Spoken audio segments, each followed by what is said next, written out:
Hello बच्चों, let's see the question. The question says an electron in a hydrogen atom makes a transition from n is equal to n1 to n is equal to n2. The time period of the electron in the initial state is 8 times that in the final state. The possible values of n1 and n2 are.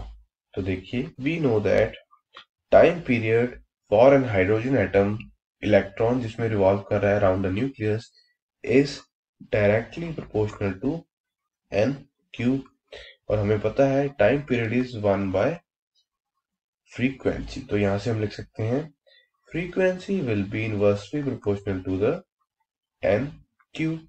ठीक है, तो यहाँ पे देखिए हमारे पास क्या आएगा। अगर टाइम पीरियड की बात की गई है तो देखिए अगर हम t1 डिवाइड बाई t2 करें तो ये हमारे किसके इक्वल आएगा। This will be equal to n1 cube divided by n2 cube.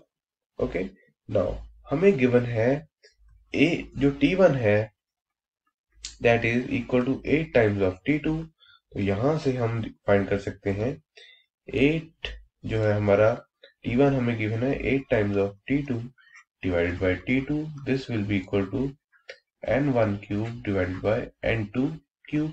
यहाँ से ये कट गया तो ये हमारे पास लिख सकते हैं हम 8 divided by 1 will be equal to n1 by n2 का होल क्यूब। तो यहाँ से अगर हम क्यूब रूट निकालें तो ये हमारा क्या आएगा। This will be equal to n1 by n2 और यहाँ से हम लिख सकते हैं n1 will be equal to 2 times of n2। तो n1 हमारा क्या हो जाएगा, n1 will B 2 times of n2। और ये हमारा देखिए किस केस में पॉसिबल है, तो ये पॉसिबल है ओनली एक केस में, वो है option number A, that is if n1 n2 is equal to 2 and n1 is equal to 4. So I hope you understood it well.